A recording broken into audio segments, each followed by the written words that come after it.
The Honorable Chief Minister of Tamil Nadu. C Joseph Vijay எனும் நான் உறுதிமொழிகிறேன்.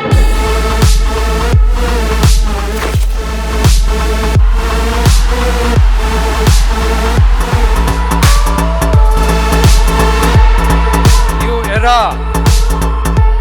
of a real, secular, social justice starts now. एन नेंजिल कुडिरुक्कम, एक ऐसी लाइन जिसने पिछले 6 दशकों से तमिलनाडु के सत्ता के चरित्र को बदल कर रख दिया है, बदल के रख दिया है उस ताबीर को जिसमें एक बार डीएमके एक बार एआईडीएमके ही सत्ता में आते थे, बदल कर रख दिया है उस लकीर को जिसमें ये कहा जाता था कि द्रविड़ पॉलिटिक्स करने वाली यही दो पार्टियां हैं और यही दो कभी सत्ता में रहेंगी कभी विपक्ष में रहेंगी। एन नेंजल कुडिरुक्कम, इसका मतलब वो जो हमारे दिल में रहते हैं। इसी तरीके से विजय ने संबोधन शुरू करते हैं और हर बार उनके भाषण में यही तरीका होता है संबोधन शुरू करने का, वो जो हमारे दिल में रहते हैं। और फिर पब्लिक का रिएक्शन सब जानते हैं। आज का पत्रकार हमारे जैसा युवा उस तस्वीर को, उस इतिहास को बनते देख रहा है जो शायद 1960 के दशक में एमजीआर के वक्त लोगों ने देखा था जब वो तमिलनाडु के मुख्यमंत्री बने थे। और आज जब थलापति विजय तमिलनाडु के मुख्यमंत्री के पद की शपथ ले रहे थे तो लग रहा था कि फिल्म के सारे किरदार क्या वाकई में जमीन पर आकर हकीकत में बदल गए हैं। थलपति विजय वो नाम जिसको उनके समर्थकों ने दिया। विजय, जोसेफ विजय, जब उन्होंने शपथ ली तो उन्होंने अपने पूरे नाम के साथ शपथ ली, लेकिन उनके समर्थक उन्हें थलपति बुलाते हैं। लेकिन शपथ कैसी हुई, थोड़ा सा उसको देखिए। सी जोसेफ विजय एनुम நான்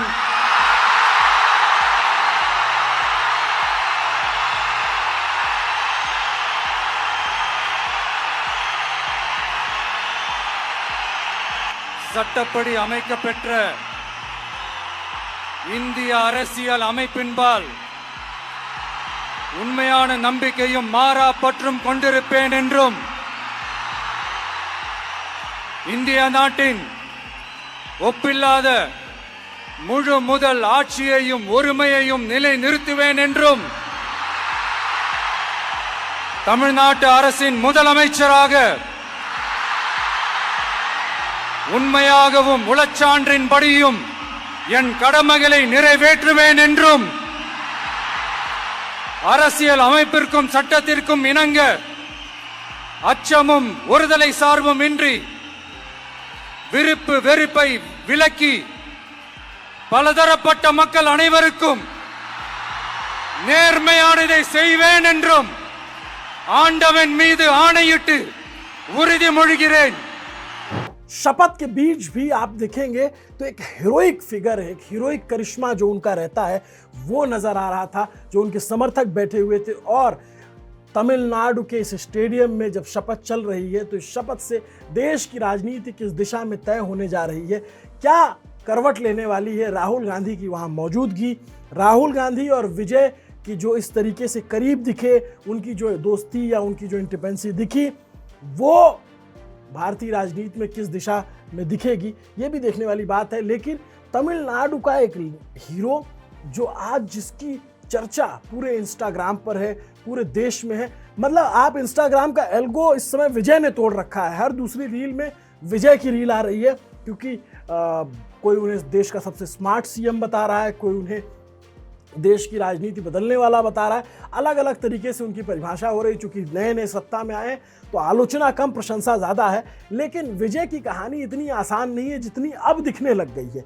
2 साल पहले ये लगने लग गया था कि एक लीडर है जो प्रयास कर रहा है और वो शायद तमिलनाडु की पॉलिटिक्स में कुछ अच्छा करे, लेकिन इतना आसान नहीं था। हमने देखा है कि बड़े बड़े सेलिब्रिटी, बड़े बड़े स्टार हुए हैं, यहाँ से लोग मानते हैं कि तमिलनाडु में जो हीरो बनता है वो नेता बन जाता है। ऐसा नहीं है। रजनीकांत, कमल हसन, ऐसे तमाम उदाहरण हैं जिनके पास फैंस की भीड़ बहुत थी लेकिन नेता नहीं बन पाए। नेता बनने में विजय का करिश्मा है, विजय के किए गए वादे हैं और कुछ वादे जो ऐसा देख करके लगता है कि ये वादे कभी पूरे कर पाएंगे कि नहीं कर पाएंगे। जैसे सोने की अंगूठी देना, सोना देना 8-8 ग्राम, अपने आप में लगता है कि ये कुछ ज़्यादा एक्स्ट्रा प्रॉमिस कर दिया गया है। लेकिन इन प्रोमिसेस के दम पे कहिए, चाहे विजय के करिश्मे के दम पे कहिए, अब वो प्रदेश के मुख्यमंत्री हैं। और जब ये लग रहा था कि कहीं गाड़ी फंस तो नहीं जाएगी, कहीं जो है आप समझिए कि तमिलनाडु में एआईडीएमके और डीएमके दोनों धुर विरोधी हैं। ऐसे विरोधी जैसे आप एक ज़माने में उत्तर प्रदेश में सपा और बसपा हुआ करते थे। जब बीजेपी की ताकत बढ़ी तो सपा और बसपा एक हो गए, एक होकर चुनाव लड़े। बात की बात है कि आगे एक नहीं हो सके।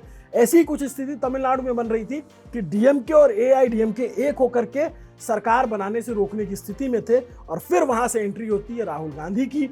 राहुल गांधी जो वैचारिक रूप से विजय की पॉलिटिक्स के करीब है, और विजय वहां जब भाषण भी देते थे तो ये कहते थे कि जो एंटायर कांग्रेस है तमिलनाडु की, वो उसके जो समर्थक हैं, जो रियल चाहने वाले हैं, वो मेरे साथ हैं, जो पार्टी के नेता हैं वो स्टालिन की जेब में है। ये बात वो भाषणों में कहते थे। और सूत्र बताते हैं हमारे कि राहुल गांधी भी प्री पोल इलेक्शन में विजय के साथ गठबंधन करना चाहते थे, टीवीके के साथ गठबंधन करना चाहते थे, लेकिन चिदंबरम, मल्लिकार्जुन खड़गे और स्टेट पॉलिटिक्स के जो स्टेट कांग्रेस के लीडर्स हैं उन्होंने मना किया। वो स्टालिन के साथ रहे, क्योंकि स्टालिन एक मजबूत सहयोगी के तौर पर हमेशा कांग्रेस के साथ खड़े रहे। इसीलिए आप देखेंगे प्रधानमंत्री नरेंद्र मोदी भाषण दे रहे हैं और उसमें कह रहे हैं कि कांग्रेस ने डीएमके के पीठ में छुरा घोंप दिया। लेकिन सवाल ये कि क्या अगर Rahul Gandhi pre poll election या अगर गठबंधन कर लेते तो नतीजे कुछ और होते? क्या गाड़ी इतने करीब नहीं फंसती? और क्या तब विजय को इतना नंबर आता जितना आया? ये सब ऐसा होता तो वैसा होता वाले कैटेगरी में चला गया है। अब ये है कि राहुल गांधी के सिर्फ 5 विधायक हैं, लेकिन 5 विधायकों को जिस तरीके का, 5 विधायक होने के बावजूद जिस तरीके का सम्मान विजय थलपति जो है वो राहुल गांधी को दे रहे हैं, वो बताता है कि जो देश की पॉलिटिक्स में जो साउथ का रोल है वो उसका डायनेमिक्स कहीं ना कहीं चेंज हो रहा है। क्योंकि राहुल गांधी को पता है कि अब आज के टाइम पे कांग्रेस पार्टी अगर सबसे ज़्यादा कहीं मजबूत है तो साउथ के स्टेट में ही है। अगर आप देखेंगे भारत का नक्शा उठा करके तो हिंदी हार्टलैंड में सिर्फ एक राज्य झारखंड बचा है जहां पर विपक्ष के गठबंधन की सरकार है, जहां पे कांग्रेस सरकार में हिस्सेदार है, जेएमएम की सरकार है। बाकी कोई भी स्टेट ऐसा नहीं है जहां पर बीजेपी की सरकार ना हो। लगभग सब जगहों पे बीजेपी की सरकार है। हिंदी हार्टलैंड की बात करो, नॉर्थ ईस्ट में एक आध राज्य में छोड़ दिया जाए तो वहाँ पे सभी जगह बीजेपी की सरकार है। पंजाब और हिमाचल और जम्मू कश्मीर ऊपर छोड़ दिया जाए तो बाकी पैन इंडिया आपको बीजेपी की सरकार दिखेगी, बीजेपी के ज़्यादातर मुख्यमंत्री दिखेंगे। गठबंधन की अगर बात करें तो आज के टाइम पे जो तेलुगु देशम पार्टी है आंध्र प्रदेश में, उनकी सरकार है, वो सीएम है, लेकिन वहाँ पे बीजेपी की गठबंधन की सरकार है। ज़्यादातर जगहों पे बीजेपी के मुख्यमंत्री हैं। बिहार की एक पुरानी तस्वीर है जिसमें नीतीश कुमार, नवीन बाबू और ममता बनर्जी नज़र आती हैं। अब तीनों मुख्यमंत्री नहीं रहे हैं और वो अमित शाह के साथ तस्वीर थी। तीनों अब अमित शाह का जो अपना राजनीतिक जो जिस तरीके से उन्होंने बंगाल की रचना की उसमें उनको विजय मिली और उसके बाद बंगाल में भी अब बीजेपी की सरकार है। लेकिन कांग्रेस को ये समझ में आ रहा है कि ये जो साउथ का इलाका है, इस जगह पे जो 129 सीटें हैं, पिछले चुनाव में कांग्रेस नित एनडीए गठबंधन ने यहाँ पे 75 सीटें जीती। 129 सीटों में से जो एनडीए है वो अगर कहीं कमजोर हुआ, कहीं हारा विपक्ष से, तो साउथ के इन्हीं स्टेट में हारा, क्योंकि वहाँ पे 49 सीटें मिली थी। इस बार क्या आगे का परफॉर्मेंस जो है बरकरार रहे, इसलिए राहुल गांधी ने विजय के साथ गठबंधन किया? क्या ये सवाल है? क्योंकि विजय वैचारिक रूप से खुद को बीजेपी का विरोधी बताते हैं, वो केंद्र सरकार पर तानाशाही के आरोप लगाते हैं, स्टालिन को स्थानीय विरोधी बताते हैं, तमाम चीजें हैं। और विजय का करिश्मा जो है वो क्या अब राहुल गांधी और जो कांग्रेस की पॉलिटिक्स है उसे आगे ले जाएगा? क्योंकि राहुल गांधी तो विजय के पक्ष में थे शुरू से, ये कई सारे सूत्र इस बात की पुष्टि करते हैं। और राहुल गांधी ने ही एक तरीके से लेफ्ट, आईयूएमएल और बाकी पार्टियों को मनाया फोन करके कि ये सरकार बनाने का मौका है, ये बीजेपी को रोकने का मौका है। और ये बात कि एआईडीएमके की सरकार बनी तो बीजेपी की सरकार बनेगी एक तरीके से, उसको रोकने के लिए राहुल गांधी ने पूरी भूमिका निभाई। शायद इसी वजह से ये गर्मजोशी विजय और राहुल गांधी के बीच देखने को मिली। लेकिन विजय ने जो किया है वो किसी चमत्कार या किसी करिश्मे से कम नहीं है। पूरे देश में जो हिंदी भाषी राज्य हैं, जो तमाम राज्य हैं, उनमें उनकी चर्चा है और ये उनका करिश्मा है। आज देश में 4 स्टेट ऐसे हैं जहां पर क्रिश्चियन मुख्यमंत्री हैं, जो माइनॉरिटी है, माइनॉरिटी से 4 मुख्यमंत्री आते हैं क्रिश्चियन। खुद भी थलपति विजय कोरनाड संगमा जो मेघालय के सीएम हैं, इसके अलावा नागालैंड के सीएम और मिजोरम के सीएम भी क्रिश्चियन हैं। तो 4 क्रिश्चियन कम्युनिटी से आज के टाइम पे सीएम आते हैं। बाकी विजय की पॉलिटिक्स अगर आप देखेंगे तो विजय ने पॉलिटिक्स में आने से पहले ही पॉलिटिक्स की सारी रचनाएं कर दी थी, क्योंकि 2008 में जब तमिलियंस पे श्रीलंका में अत्याचार हुए तो उन्होंने आवाज़ उठाई। तूतीकोरन में जब गोलियां चली तो जो वहाँ पे एक टेररॉइड कॉपर प्लांट के खिलाफ जो है तूतीकोरन में एक बड़ा प्लांट लगने वाला था, उसमें खिलाफ किसान थे और वहाँ पे गोलियां चली थी, तो विजय वहाँ पे उनके साथ खड़े हो गए। 2024 में उन्होंने पार्टी बनाई, रणनीति की, ज़्यादातर उन्होंने जो है अपने आप को फिल्मों में भी हीरो की तरह, जननायक की तरह प्रोजेक्ट करते रहे।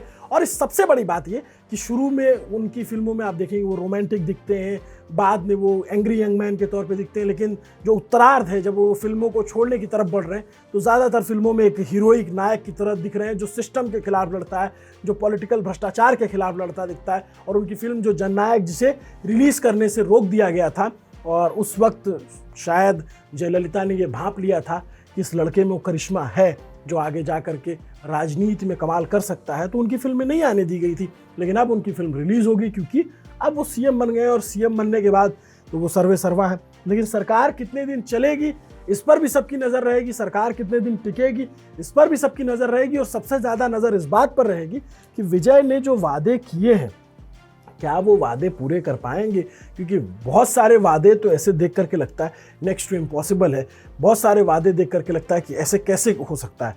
लेकिन अगर उन्होंने वादा किया है तो जनता तो वादों पे परखती है और उन वादों को वो पूरा करेंगे, कैसे करेंगे।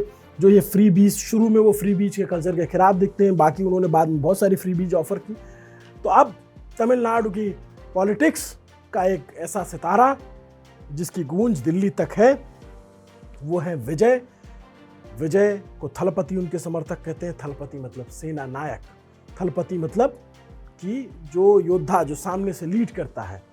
तो अब विजय कितना लीड करेंगे तमिलनाडु को, और राहुल गांधी के साथ उनका जो ये साथ है, जो उनकी ये तस्वीरें हैं, ये भारतीय राजनीति को कितना प्रभावित करेंगे, वो भी तब जब पूरे देश में भाजपा की एक लहर है। भाजपा असम से लेकर बंगाल तक सब जगह अपनी सरकारें बना चुकी हैं। अंग, भंग और कलिंग तीनों जगहों पे मतलब बीजेपी का मुख्यमंत्री है आज के टाइम पे, जब बिहार में भी बीजेपी, उड़ीसा में भी बीजेपी और बंगाल में भी बीजेपी, सब जगह पे बीजेपी है। तो ये देखने वाली बात है कि इस बीजेपी के दौर में जब विजय ये कहते हैं कि जो टाइम स्टार्ट हुआ है सेकुलर और सामाजिक न्याय का, वो अभी से होता है, वो कितना पूरा होगा। नमस्ते, अभिनव पांडे नाम मेरा। देखते रहिए न्यूज़ पिंच। बहुत दिनों बाद फील्ड से रिपोर्ट करने के बाद बहुत दिनों बाद मैं स्टूडियो लौटा हूँ, तो मोटा मोटी जो जानकारी मुझे समझ में आई मैंने सोचा आप तक साझा की जाए। क्योंकि तमिलनाडु की 39 सीटें विपक्ष के हिस्से हैं, कर्नाटक में विपक्ष के हिस्से 9 सीटें हैं, तेलंगाना में 8 सीटें हैं, केरला में 19 सीटें हैं, आंध्र प्रदेश में इनका पलड़ा भारी है, एनडीए का पलड़ा भारी है। तो ये आगे जो 29 की रणभेरी फूकेगी उसमें कहाँ नंबर टिकेगा और कहाँ जाएगा। और सबसे बड़ी बात, स्टालिन जो नाराज़ है इस समय, स्टालिन जो कि एक समय राहुल गांधी के बहुत करीबी और अपना भाई बताते थे, लेकिन आपने नोटिस किया होगा कि इस पूरे चुनाव में राहुल गांधी और स्टालिन ने मंच साझा नहीं किया, जबकि गठबंधन था। तो इसका मतलब है कि राहुल गांधी कहीं ना कहीं ये भांप रहे थे कि विजय की आंधी ज़मीन पर हो सकती है। और विजय दोनों सीटों से जीते, अपने साथ 106 लोगों को जिता कर लाए, 2 खुद, 108 का नंबर, और बाकी नंबर पूरा करने में कांग्रेस ने बड़ा योगदान दिया। ये समझ में आता है, राहुल गांधी स्वयं इसमें लगे और उनका बड़ा योगदान था। और अब सरकार बन चुकी है, सरकार किस दिशा में काम करेगी हम नज़र बनाए रखेंगे। देखते रहिए न्यूज़ पिंच। अगर हमारा कंटेंट, हमारा काम पसंद आता है तो सब्सक्राइब भी करिए। शुक्रिया।